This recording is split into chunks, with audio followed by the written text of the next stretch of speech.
Assalamualaikum warahmatullahi wabarakatuh. Perkenalkan, nama saya Siti Munawaroh dengan NIM 241012520032 dari Program Studi Pendidikan Guru Sekolah Dasar kelas 1B Universitas Lambung Mangkurat. Di sini saya akan menjelaskan pengertian pertumbuhan dan perkembangan. Pertumbuhan dan perkembangan pada manusia adalah dua proses yang berjalan bersamaan dan saling bergantung, meskipun berbeda. Pertumbuhan mengacu pada perubahan kuantitatif, yaitu peningkatan ukuran dan struktur biologis seperti berat badan, tinggi, dan kekuatan. Sementara itu, perkembangan mengacu pada perubahan kualitatif yang lebih kompleks, melibatkan peningkatan keterampilan dan fungsi mental. Pertumbuhan adalah proses perubahan fisiologis yang mencakup pematangan fungsi fisik yang berlangsung normal pada anak. Pertumbuhan dapat dilihat dalam bentuk peningkatan ukuran tubuh seperti panjang, berat, dan lingkar bagian tubuh. Setiap bagian tubuh tumbuh dengan kecepatan yang berbeda. Misalnya, pertumbuhan alat kelamin yang melambat pada masa kanak-kanak namun mengalami percepatan pada masa pubertas.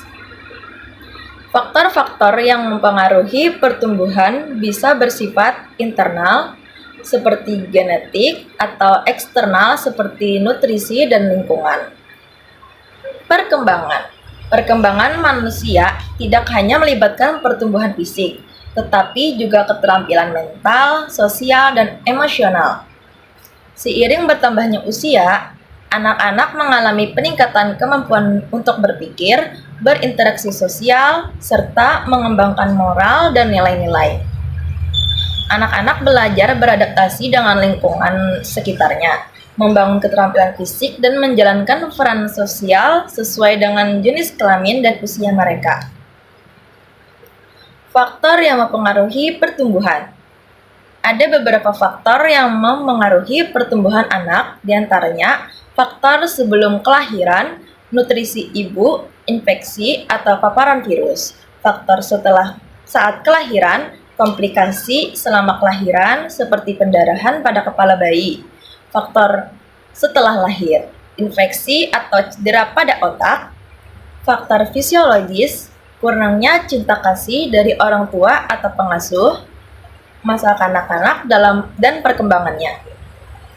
Anak usia sekolah dasar 6-12 tahun berada dalam dua fase, yaitu masa kanak-kanak tengah 6-9 tahun dan masa kanak-kanak akhir 10-12 tahun. Pada tahap ini, anak-anak senang bermain, bergerak, bekerja dalam kelompok, dan melakukan aktivitas fisik langsung. Tugas perkembangan anak usia sekolah menurut Havikhurst mencakup menguasai keterampilan fisik, belajar hidup sehat, bergaul dalam kelompok, serta belajar membaca, menulis, dan berhitung. Prinsip-prinsip pertumbuhan dan perkembangan. Menurut teori perkembangan dan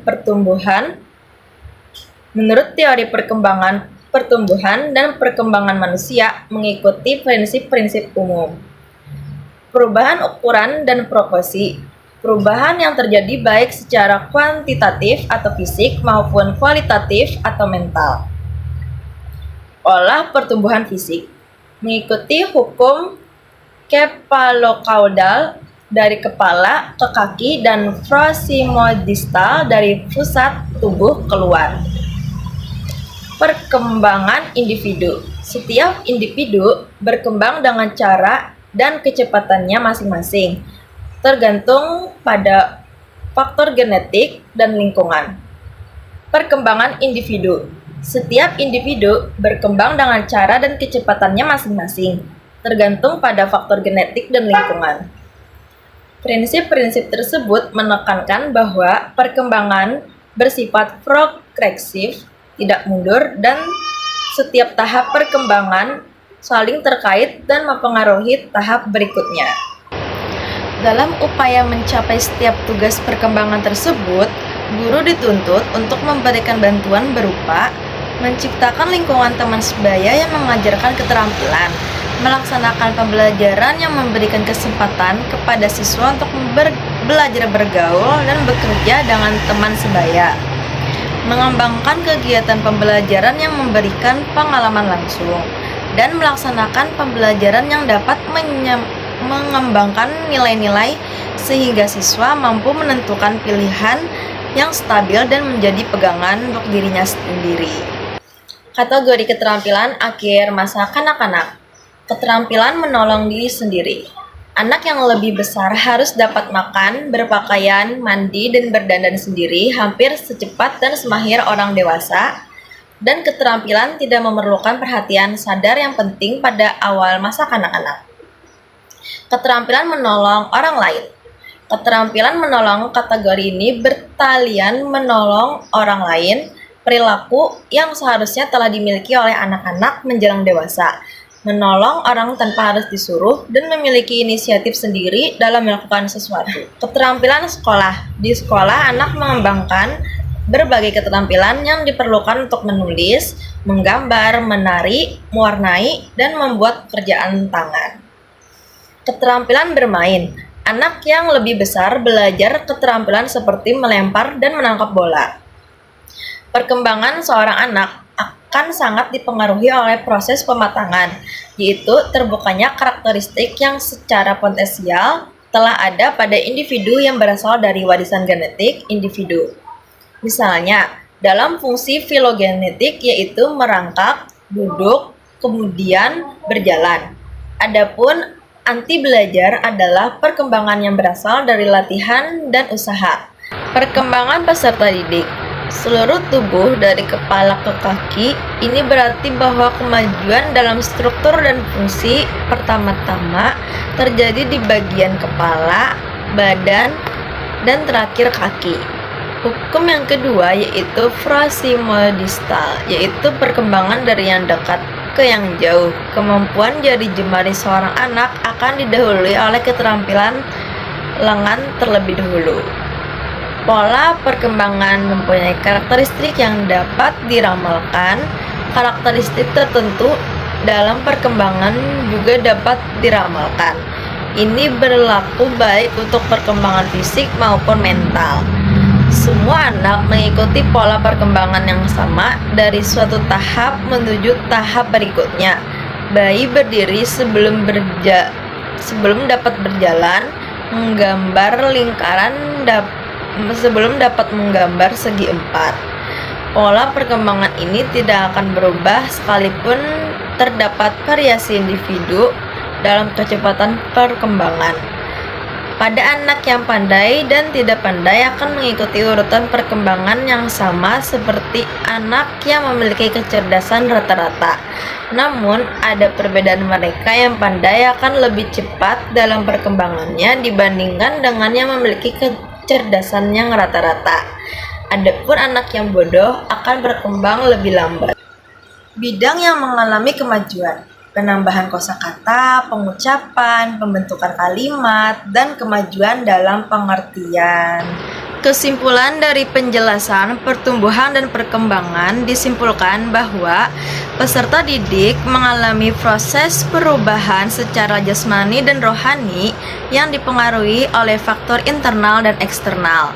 Dalam proses pertumbuhan dan perkembangan peserta didik diklarifikasikan menjadi beberapa fase, yaitu masa bayi dan anak-anak, masa anak sekolah, masa remaja, masa dewasa awal, masa dewasa akhir, dan masa tua, di mana pada setiap fase seorang peserta didik menghadapi berbagai masalah selanjutnya sebagai tugas-tugas yang harus diselesaikan oleh peserta didik untuk menuju ke fase perkembangan selanjutnya. Pertumbuhan dan perkembangan peserta didik dipengaruhi oleh faktor internal dan eksternal, sehingga memunculkan keberagaman pribadi yang mana dari keberagaman ini diperoleh kecenderungan-kecenderungan umum dalam pertumbuhan yang disebut hukum-hukum pertumbuhan perkembangan.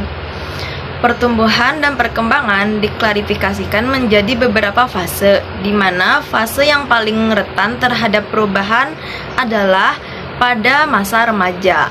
Oleh karena labilnya fisiologi peserta didik dan kompleksnya permasalahan yang dialami peserta didik yang berasal dari lingkungannya.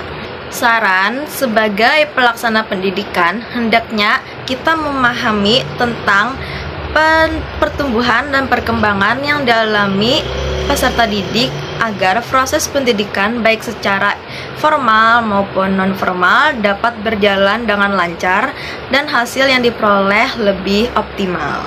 Sekian penjelasan materi dari saya. Salah hilaf mohon maaf. Wassalamualaikum warahmatullahi wabarakatuh.